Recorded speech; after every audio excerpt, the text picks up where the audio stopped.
Welcome to NTD Newsroom. I'm Chris Beers. Moments ago, President Trump participated in the swearing-in ceremony for D.C. Attorney General Jeanine Pirro. He also talked to reporters about the Ukraine war, Iran, and Harvard.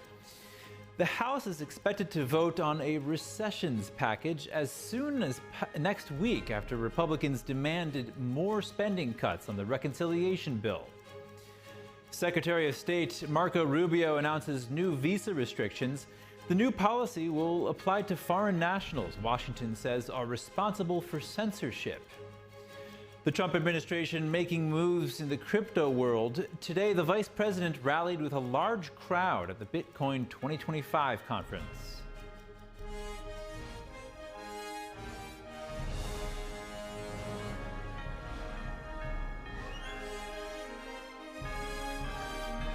This is NTD Newsroom, live from our global headquarters in New York City.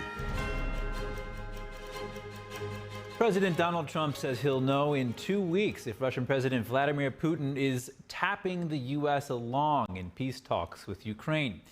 He also reveals he's told Israel not to attack Iran to protect ongoing nuclear talks.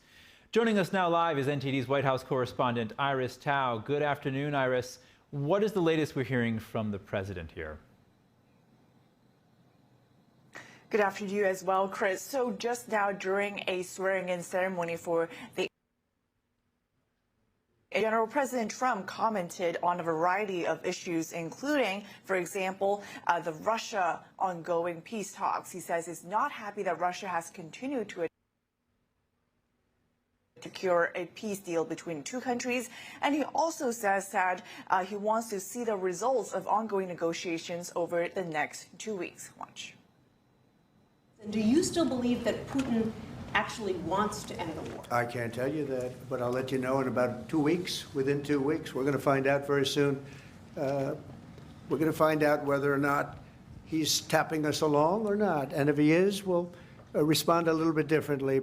It comes after just yesterday, President Trump posted on Truth Social saying that Putin is playing with fire, and that over the weekend he also says that Putin has gone absolutely mad, adding that he's serious about potentially imposing further sanctions on Russia. We know that Congress, especially in the Senate, bipartisan lawmakers have been pushing for a sanction.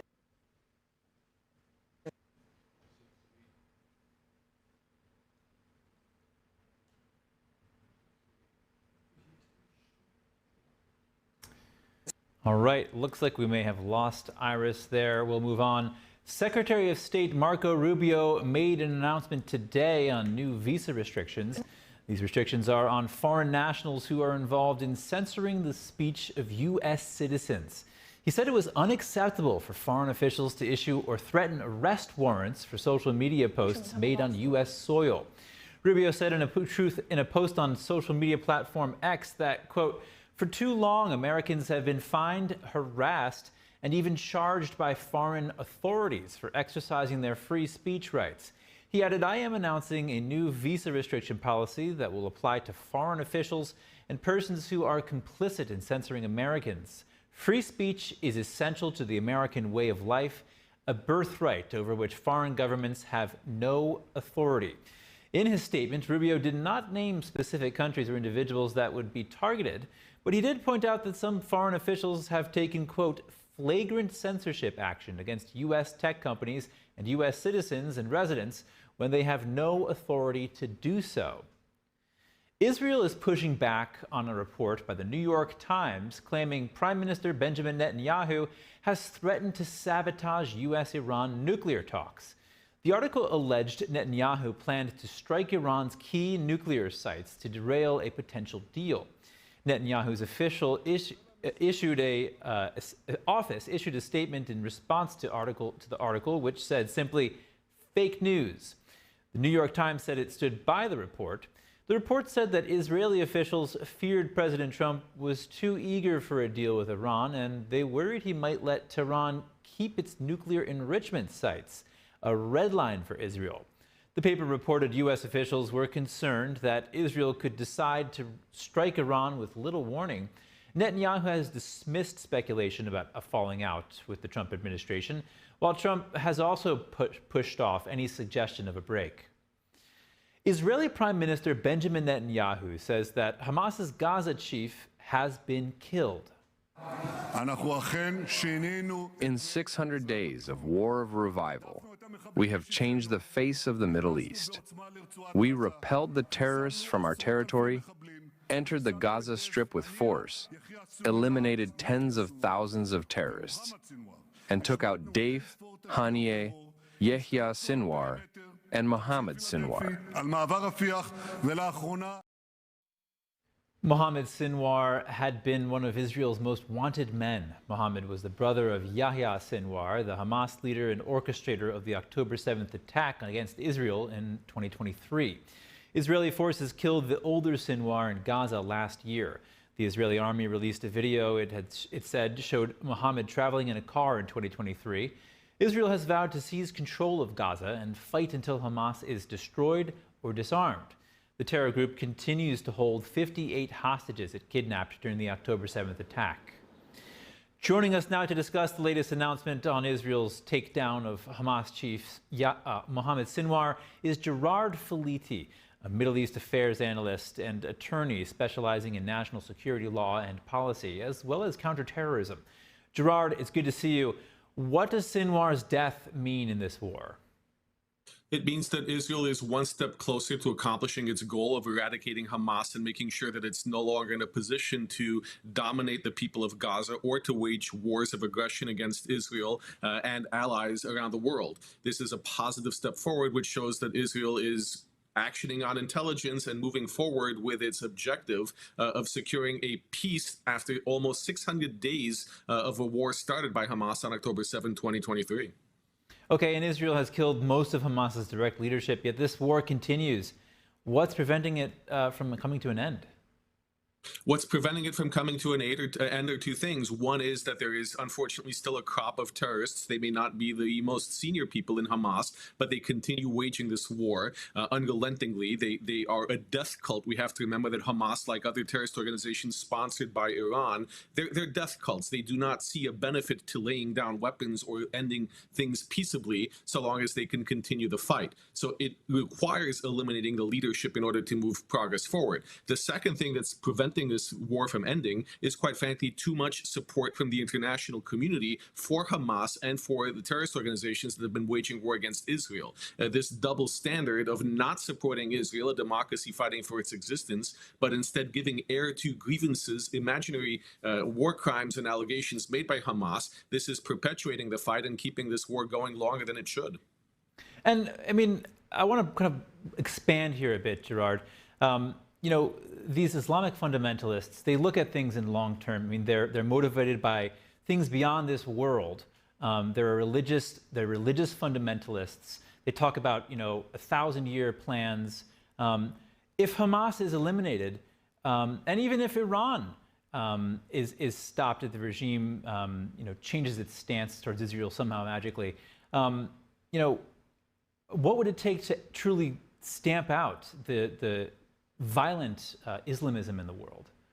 Well, the answer is both simple and complex. It takes de-radicalization. What we've seen with Islamist ideology is a sense of brainwashing and radicalization, driving people to terror, driving people to an ideology of hate against Jews, hate against Western democracy, hate against any democracy, hate against anything that is not strictly ruled by terrorist organizations. So in order to actually have long-term peace, long-term stability, you need to de-radicalize individuals, desystematize the hate, cut out the funding of this hate, cut out the organizations that spread it, and teach it in schools and teach it in civil society, both in Gaza, in the wider Middle East, and in Europe and America for that matter.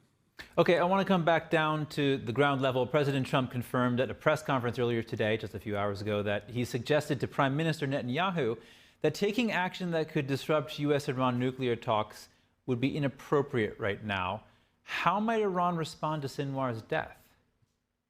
Well, I think that Iran will react to Sinwar's death the same as it responded to his older brother's death and to other terrorist deaths. It will mourn his passing and look for another proxy to serve as their agent fighting Israel and fighting the United States. I don't expect to see any sort of military response by Iran. I expect that Iran will continue to do what it has always done, which is identify terrorist organizations and terrorist leaders in the Middle East to fund, to give weapons to, and to continue its war indirectly. But I don't expect to see any direct action by Iran in retaliation.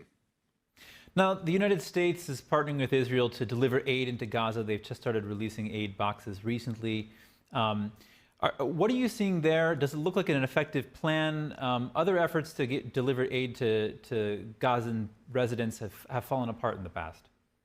Well, first, we have to remember why the United States and Israel are stepping in. What used to be responsible for providing aid in Gaza was UNRWA, a United Nations agency which had members or employees complicit in the October 7 attacks, an organization that was not doing anything to stop Hamas from taking over and using humanitarian supplies. So a new system needed to be established, and that involves Israel working with America to try to deliver aid to the people that most directly need it. The problem, as we're seeing, is that's not easy. Not in a country that's still governed by a terrorist organization that still wants to disrupt supplies going to people and capture it for themselves. So this first attempt was not the most successful, but I think that we are seeing Israel and America continue to try to provide aid, but in a more substantial and differently organized way that provides more security for the people providing this aid. Gerard, where does this war currently stand? I mean, it's been dragging on since October 7th, 2023. Do you see an end to it sometime soon? Well, the end can come any time that Hamas releases the remaining hostages and puts its weapons down. However, we're not seeing that happen. What we are seeing is Israel make military progress, eliminating terrorist leaders, as we saw with Mohammed Sinwar, as we're seeing the destruction of Hamas fighting groups within Gaza. I think this war will eventually come to an end when there are simply no more terrorist madmen capable of carrying out the attacks that we've seen, and the hostages are released. That is an inevitable conclusion to this war, but it may not happen in the very near future. It's taking time because Hamas is still being helped not just by Iranian funding and munitions, but by the international community, which is giving it legitimacy to continue its fight against Israel. Let's switch gears here. The president said today on the Russia-Ukraine war, he's given President Putin a deadline. Within 2 weeks, Trump says they'll know if Putin wants to end the war. Will this be a pivotal 2 weeks? It will be a pivotal 2 weeks, but we can also expect Putin to do what he has done so far, which is talk out of both sides of his mouth. On the one hand, he is making statements that he is willing to sit down and negotiate and have a peace. But on the other hand, he continues waging war. He continues drone strikes on an unprecedented scale against Ukrainian civilians. And he is still justifying his incursion into Ukraine as something that is that was needed for Russia's security. So there's no meeting of the minds. There's no willingness so far on Russia to concede anything. It's grabbing more land. It's continuing its aggression. I think that unless President Trump sees a massive change on Russia's part, he will start to shift his focus, shift his policy, and go back to more aid to Ukraine and tighter sanctions on Russia. All right. Foreign Affairs analyst Gerard Filitti, thank you so much. A pleasure. Thank you. Coming up, the House is expected to vote on a rescissions package as soon as next week after Republicans demanded more spending cuts on the reconciliation bill. That and more after the break.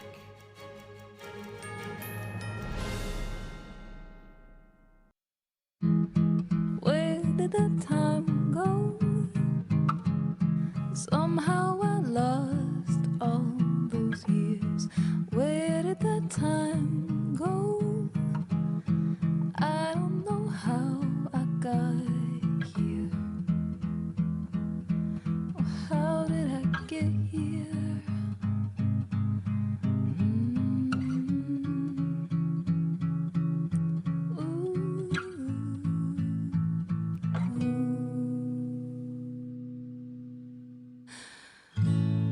I can see now. You've done the hard part. You quit smoking. Now do the easy part and get scanned for lung cancer. If you smoked, you may still be at risk, but early detection could save your life. Talk to your doctor and learn more at savedbythescan.org.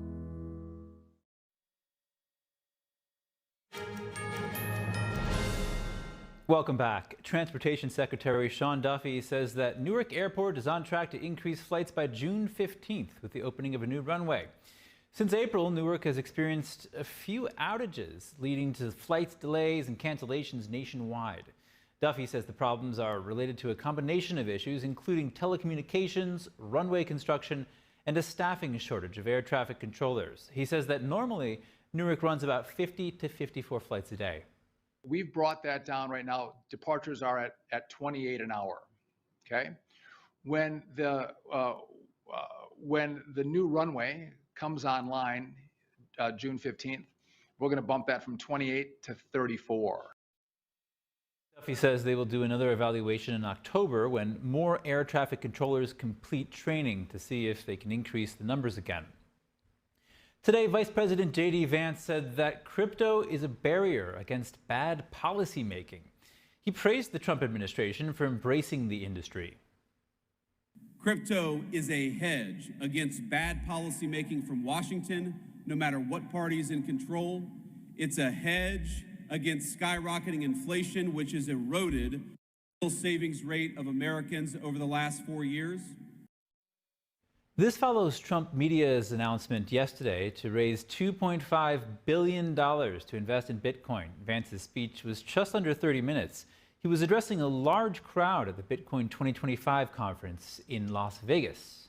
But if we fail to create regulatory clarity now, we risk chasing this $3 trillion industry offshore in search of a friendlier jurisdiction, and President Trump is going to fight to make sure that does not happen. Congressional Republicans are still waiting on the White House rescissions package as Elon Musk and Republican senators push for larger spending cuts in Trump's one big, beautiful bill. Our Washington correspondent Luis Martinez has more on the story. Disappointed to see the massive spending bill, frankly, which increases the budget deficit, not just decrease it, and undermines the work that the DOGE team is doing. I think a bill can be big or it can be beautiful. But I don't know if it could be both. My personal opinion. As it stands, the reconciliation bill that passed the House floor cuts government spending $1.5 trillion over the next decade. That's far away from the multi-trillion-dollar spending cut goal that Elon Musk's Department of Government Efficiency had set for itself. We're proud of what we produced here. We've checked all the boxes. We're all the things that you mentioned in existence, in addition to American energy dominance, investing in our military industrial base. I think arguably it's the most consequential legislation that Congress will pass in many generations, and it's a long time coming.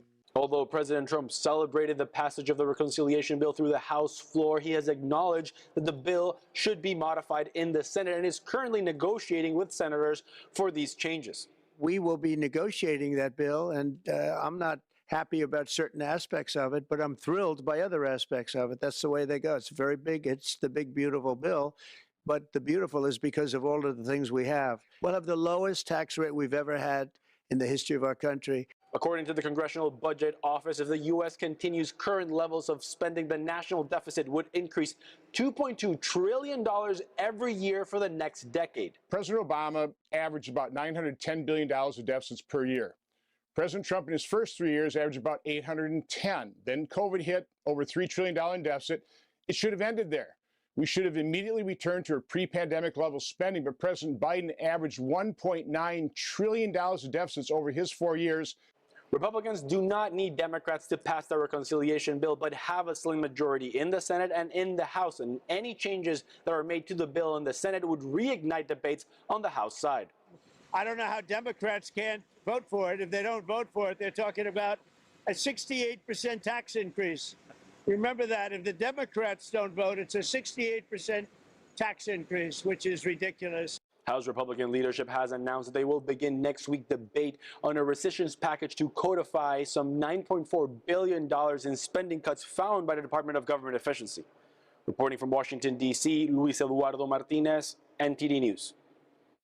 A lawsuit targeting the Department of Government Efficiency gets the green light. A district judge yesterday allowed a coalition of states to move forward with legal action against the agency and senior government advisor Elon Musk. The suit argues that the authority granted to Musk by President Trump is unconstitutional because he was not confirmed by the Senate.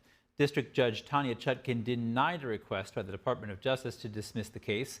Chutkin says the Trump administration had unsuccessfully attempted to minimize Musk's role with Doge and frame him as a mere advisor without any formal authority. The lawsuit was filed in February by a group of 14 states against Musk, Doge, and Trump.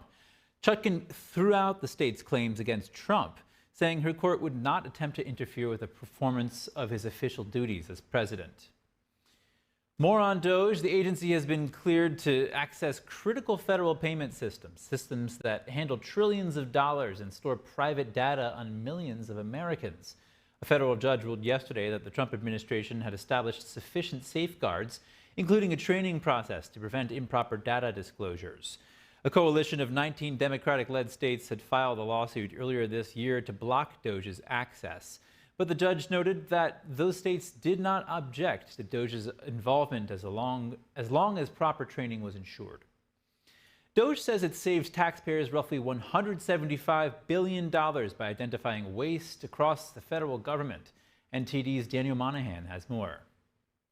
According to Doge, the $175 billion in savings comes from terminating over 25,000 federal contracts, grants, and leases. That breaks down to about $1,056 in savings per taxpayer. The largest savings came from 5 agencies: Health and Human Services, the General Services Administration, the Education Department, the Office of Personnel Management, and the Department of Labor. The Labor Department says it has cut $400 million in what it labeled wasteful spending, eliminating several diversity and equity programs funded through the Biden administration's nearly $2 trillion American Rescue Plan. The programs cut include the Office of the Unemployed Workers Advocate, the Equitable Access Director role, and various initiatives like equity dashboards, system assessments, and equity-focused staffing. Meanwhile, Centers for Medicare and Medicaid Services Administrator Dr. Mehmet Oz says his agency, working with Doge, has uncovered at least $14 billion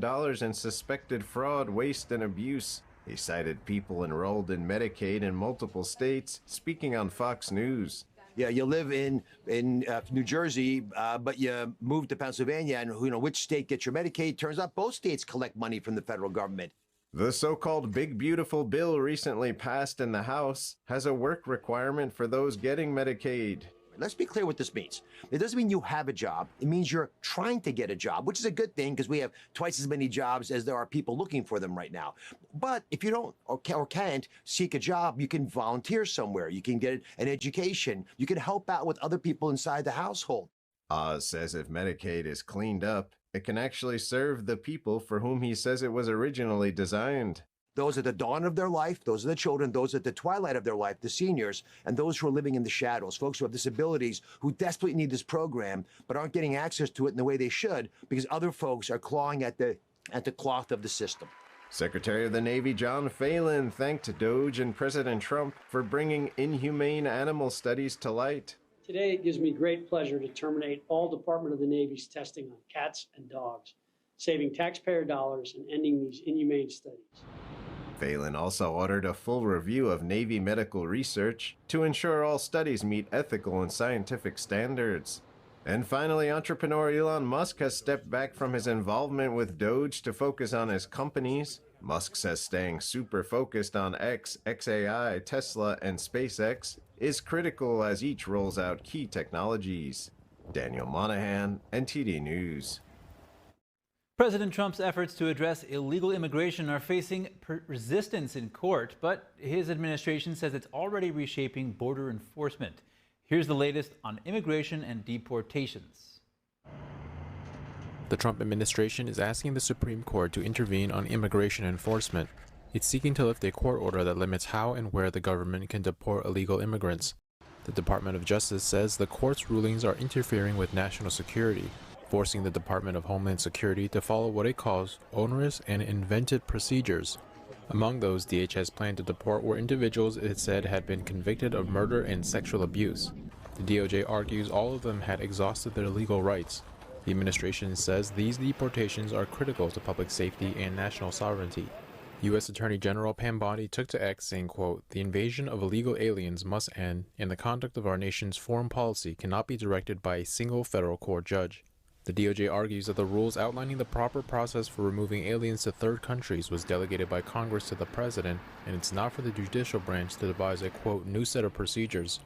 Meanwhile, enforcement gains are being seen at the southern border. Officials at a temporary processing facility in San Diego say it has been shut down following a dramatic drop in illegal crossings.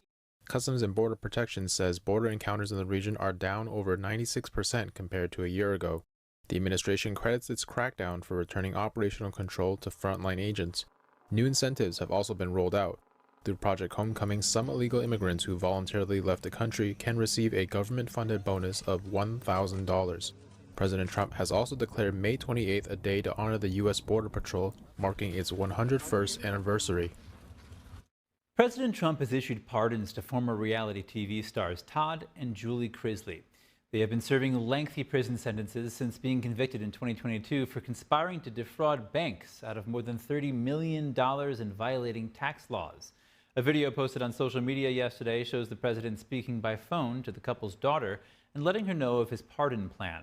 The president told Savannah Crisley her parents will soon be free. She spoke at the Republican National Convention last summer and helped campaign for the president. Both of her parents had denied any wrongdoing. The Justice Department is suing North Carolina over voter registrations. The lawsuit claims the state's Board of Elections has violated the Help America Vote Act. Prosecutors say North Carolina has failed to make sure people are eligible to vote by collecting and recording individuals' driver's license numbers, or the last four digits of their social security numbers. The election board's executive director said he only recently became aware of the lawsuit, but said he will work to bring North Carolina into compliance with federal law. The federal government estimates about 200,000 people in the state do not have the proper documentation on file. The U.S. and Argentina are calling on other nations to follow their lead in leading the World Health Organization. After a meeting between U.S. Health Secretary RFK Jr. and Argentina's President Javier Milei, the two nations are now proposing an alternative to the WHO. NTD's Melina Wisecup explains the top concerns there and what to know about the new WHO alternative. The top concerns from Argentina and U.S. officials is that the WHO isn't working in the best interest of the global public. They mainly criticize the way the organization handled the COVID-19 pandemic. In a joint statement just yesterday, health secretaries from both countries said the WHO's handling of the COVID-19 pandemic revealed serious structural and operational shortcomings that undermined global trust. They also said the organization now relies too much on voluntary contributions and has become a political arm rather than dedicated to a science-based approach to health. This is why they say a new science-based leadership in global health is needed.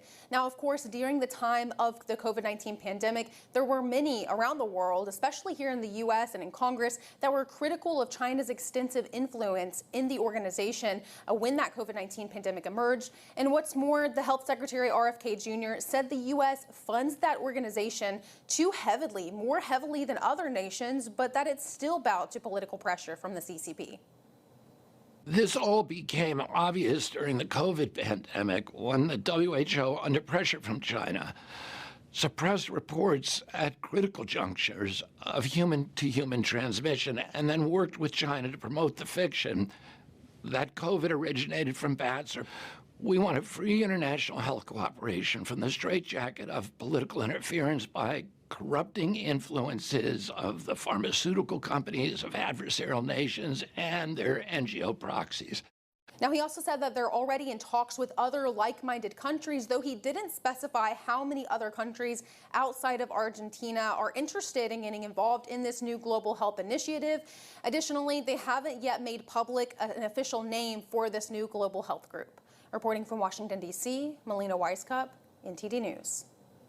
Travelers flying United Airlines won't be able to cut it as close as they used to. The carrier will now require passengers to check in for domestic flights no less than 45 minutes before departure.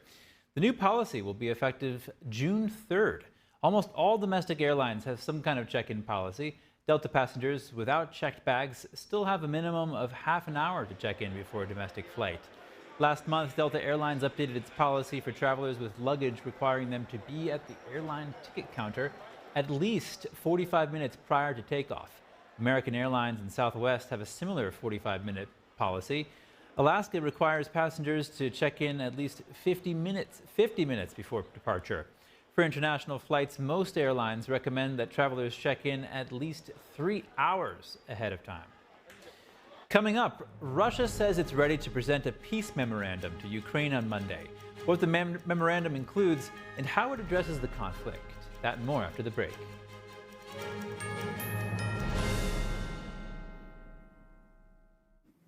I was a young dad of 3 amazing kids. I was finally following my dreams. Just when you feel like life is starting to come together, you get kind of hit in the face. I was born with a congenital heart defect and had open heart surgery as a kid. I was supposed to go to the heart doctor once a year, and I finally went. He listened to my heart, and I'll never forget, he sat back and he said, yeah, it's time for open heart surgery, or you risk your aorta rupturing, and that's it. I was scared out of my mind. The night before my open heart surgery, I made a goodbye video for my kids. Be strong. Take care of your mom. I love you guys. Seeing, all the kids hug him goodbye and hoping that they were going to be able to hug him again. I love you. But I did make it, thanks to the work of the American Heart Association. So that's why I'm asking you to join me. Please call now or go to helpheart.org. For only $19 a month, just 63 cents a day, you can help get the next person trained in CPR, get the next hospital certified in high-quality cardiovascular care, as well as fund the next medical breakthrough like these heart valves that helped save my life. When you give $19 a month with your credit card, we'll send you this special t-shirt to show you're a part of our community of monthly donors. I'm most grateful that I get to have a husband that I get to grow old with, and a husband that gets to be there for his children. I believe without the American Heart Association, I would not be here today. If this can happen to me, it can happen to you, it can happen to anybody. Your donation can literally help save a life. Please call the number on your screen or go to helpheart.org now to become a monthly donor.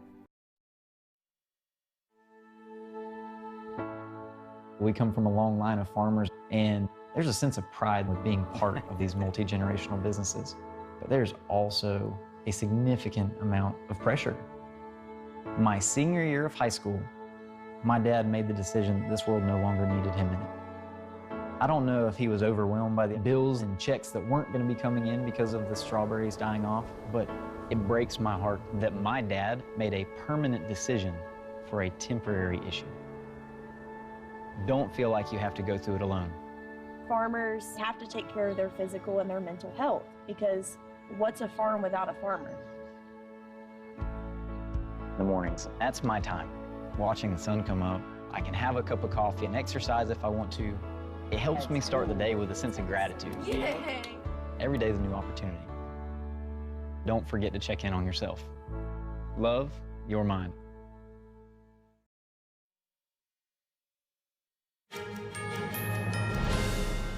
Welcome back. President Donald Trump says he'll know in 2 weeks if Russian President Vladimir Putin is tapping the U.S. along in peace talks with Ukraine. He also reveals he's told Israel not to attack Iran to protect ongoing nuclear talks. Joining us now live is NTD's White House correspondent Iris Tao. Good afternoon, Iris. What is the latest we're hearing from the president?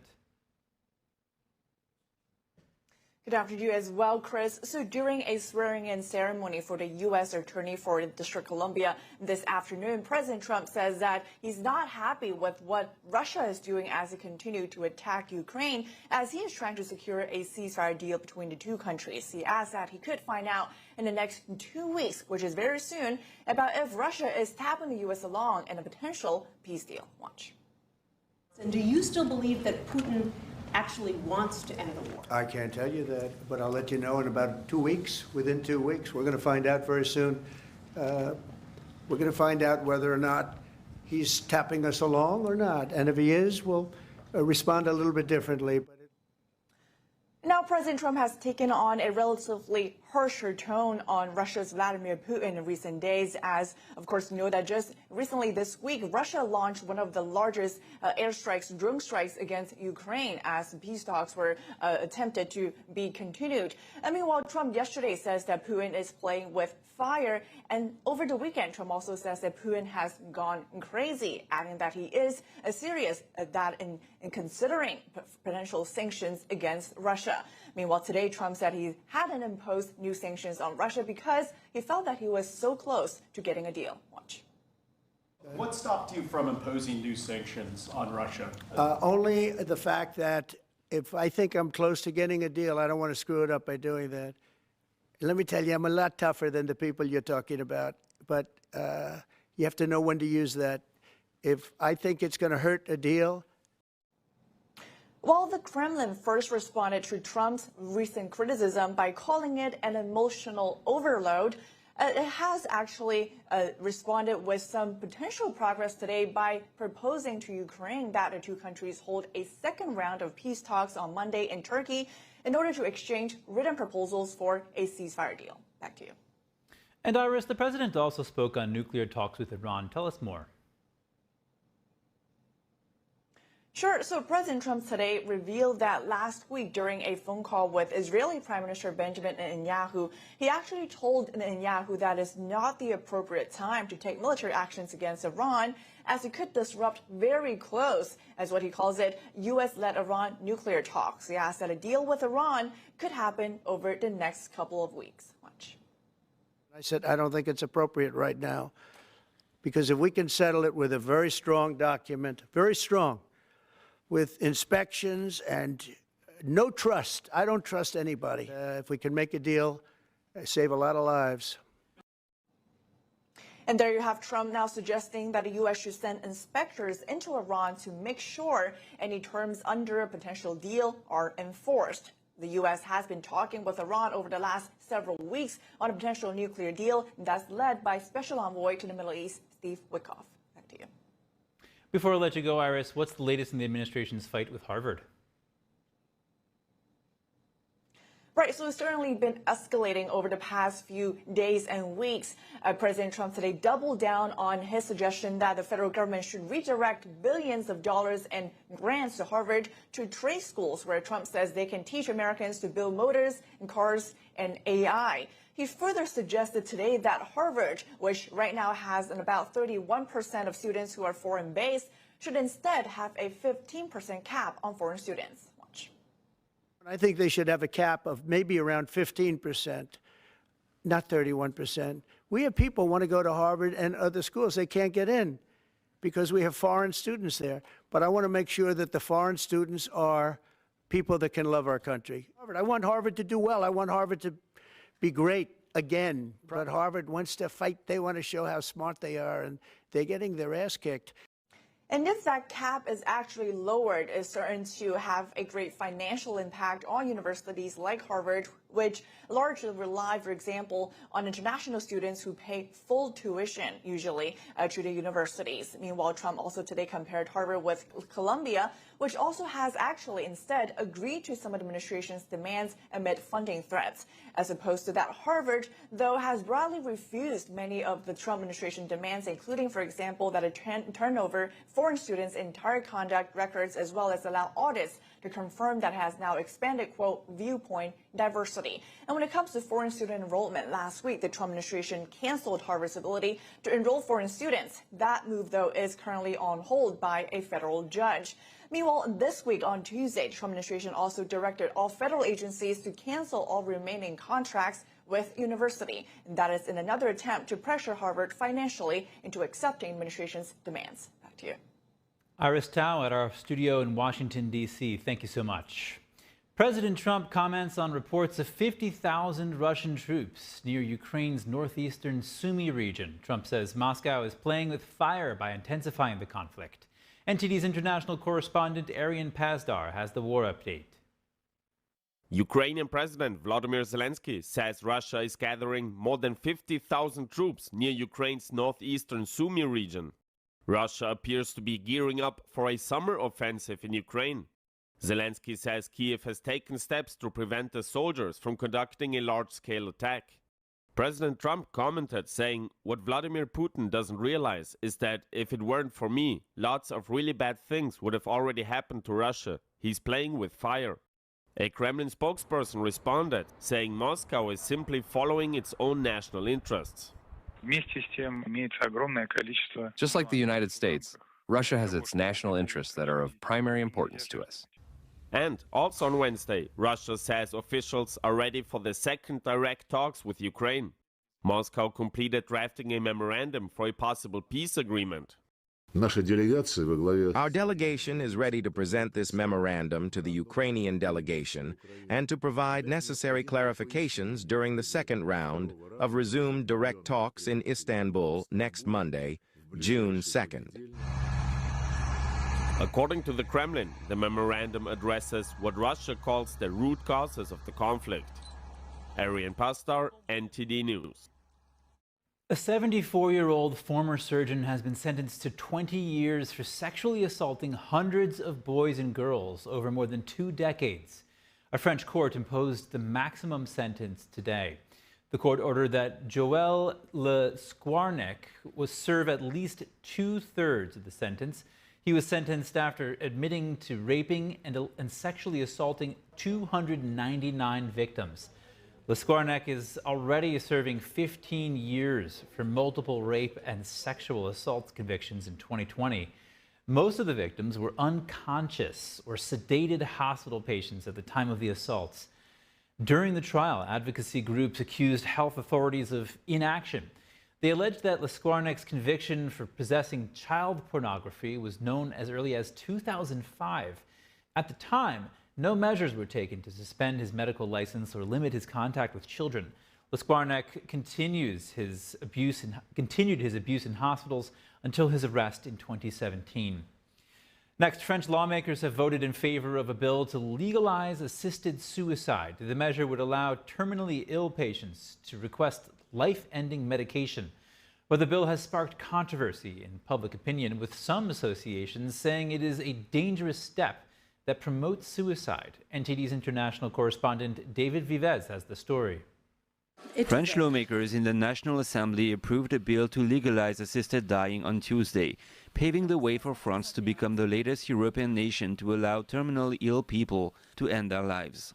The bill passed with 305 lawmakers voting in favor and 199 against. The vote followed heated debates in Parliament, with National Rally members voicing concerns over the implications of assisted suicide. The decision has been welcomed by some terminally ill patients.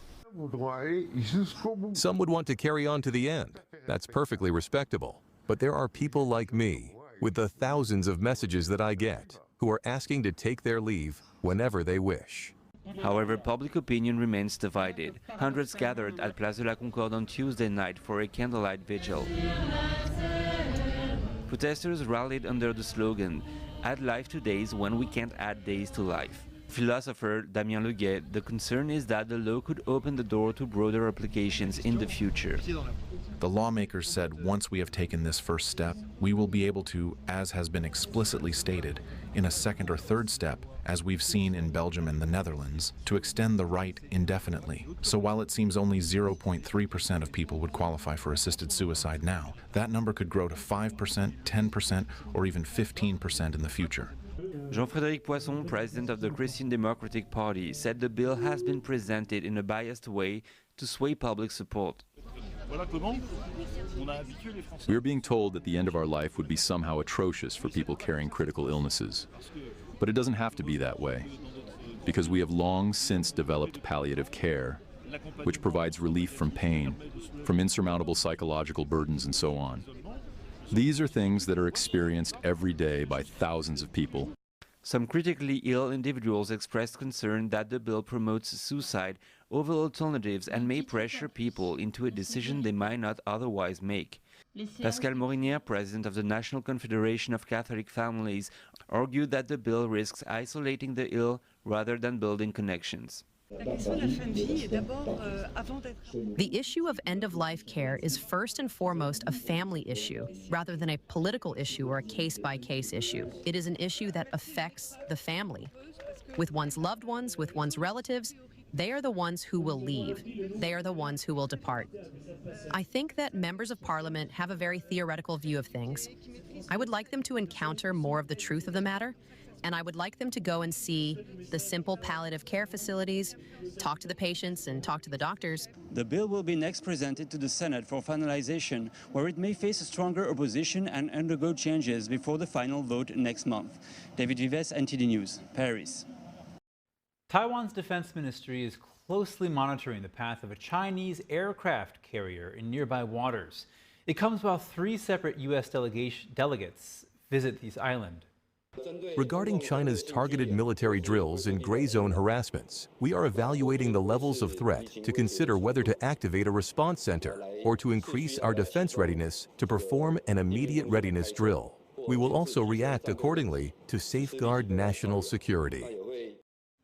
A colonel in the Taiwanese Defense Ministry's intelligence department told reporters the carrier was currently in waters southeast of Taiwan. He said Taiwan was keeping it under close surveillance since it left its home port in China. The Chinese regime sends military aircraft, ships, and spy balloons near Taiwan as part of a campaign of daily harassment. It also engages in gray zone encounters that push tensions just to the brink of open conflict. There are concerns the carriers might stage military drills close to Taiwan that could be a further step toward a blockade, an act the U.S. would be required to respond to. There are 3 separate U.S. government delegations currently in Taiwan working on increasing ties. Secretary of Defense Pete Hegseth is on his way to Singapore. Hegseth stressed the importance of alliances in countering China this morning at Andrews Air Force Base ahead of his departure. Under this administration, we will achieve peace and deterrence through strength. And that's by working by, with, and through allies and partners, specifically in the Indo-Pacific. So that's why it's been a focus of ours from the beginning. It will continue to be. We're going out to Singapore to hold a series of meetings to ensure that region understands America will be strong.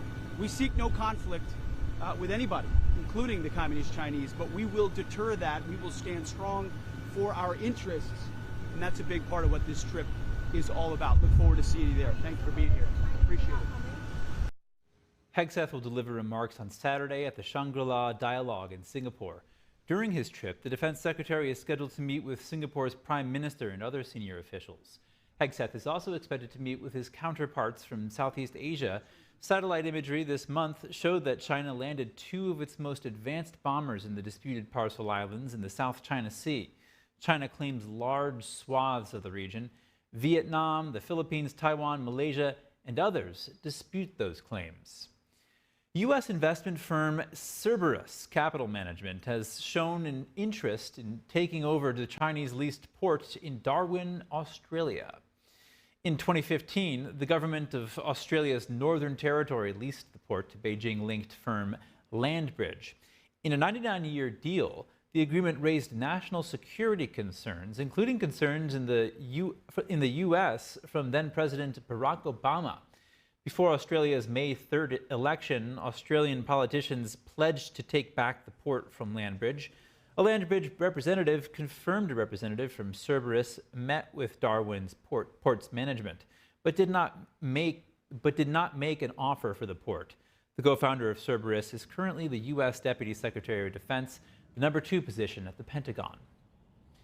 Coming up, the Pentagon Force Protection Agency awards its top performers. Employees are recognized for their excellence in the workforce. That and more after the break.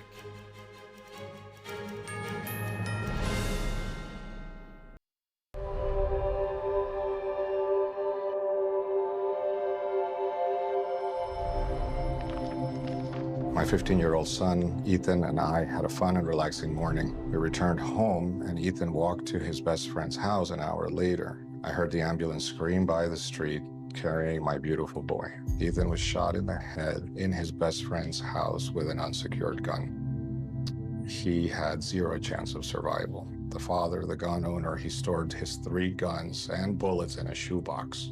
How do you feel? That has to be the most horrific experience that a human could ever have. David, would you give any advice?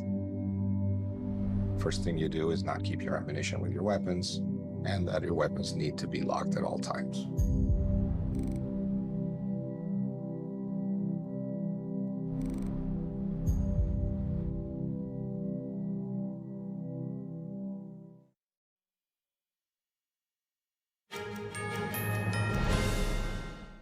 Welcome back. The Pentagon Force Protection Agency honored its top performers at today's annual awards ceremony.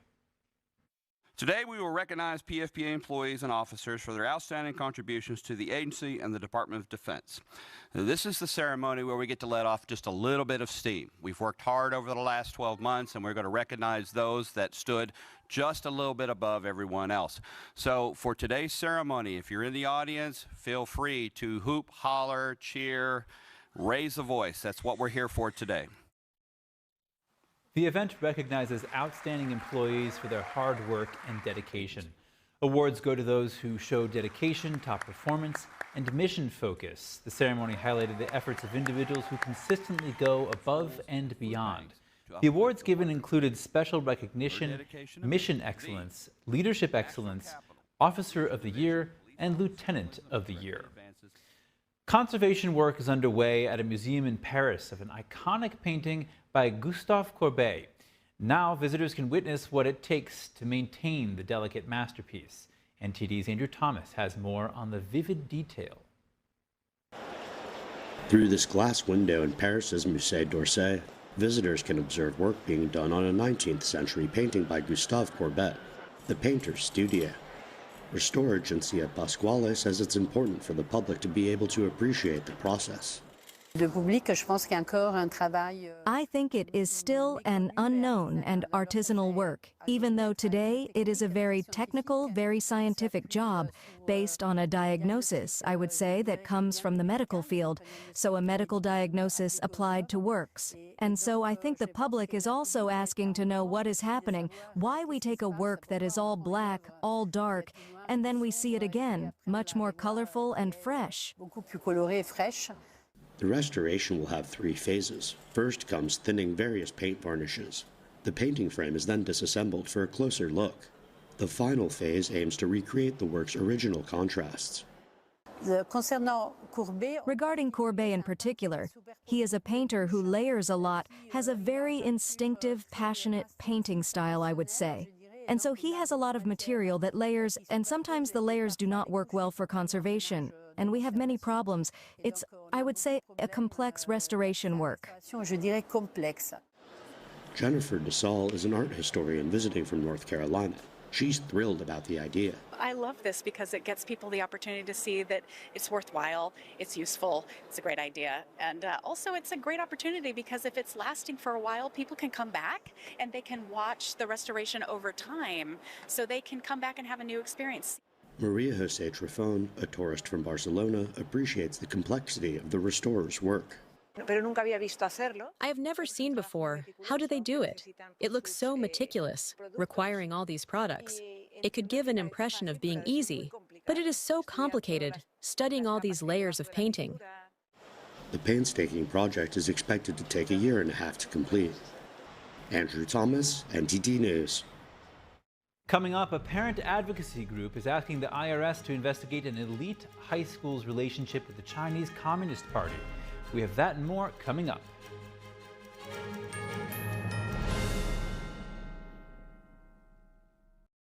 I'm Amy Grant, and I want to talk to you from my heart about the heart. I would have been the last person on the list to say this woman has a problem with her heart.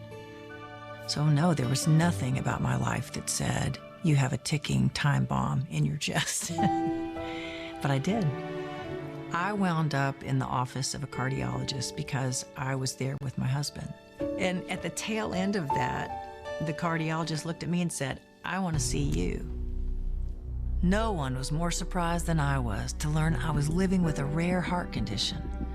He said, Amy, this condition, you'll be fine, fine, fine, and then catastrophic. A few months later, I had open heart surgery that saved my life. and I owe it to the research and life-saving medical breakthroughs developed by the American Heart Association. That's why I'm asking you to join me and become a monthly donor to the American Heart Association. Please call now or go to helpheart.org. For only $19 a month, just 63 cents a day, you can help fund the next medical breakthrough, get the next person trained in CPR, and get the next hospital certified in high-quality cardiovascular care. If this could happen to me, it could happen to anybody. Heart disease is America's #1 killer, but your support can save your life or the life of someone you love.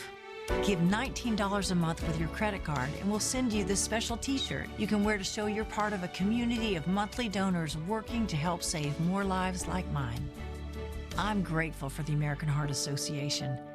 Their research gave me more time to do the things I love with the people I love. So listen to your heart. I'm here today because I did. Please call or go online to helpheart.org. Become a monthly donor, and for a limited time only, your first month's gift will be matched. Thank you. Hey, boss. Okay? Yeah, I'm good. You sure? I said I'm fine.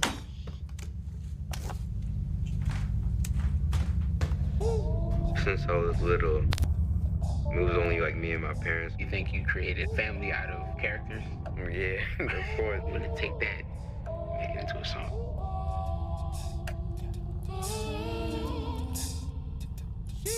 Me the bed, see you in the morning. With the first aid, Superman, but it wasn't on it. And we lost it.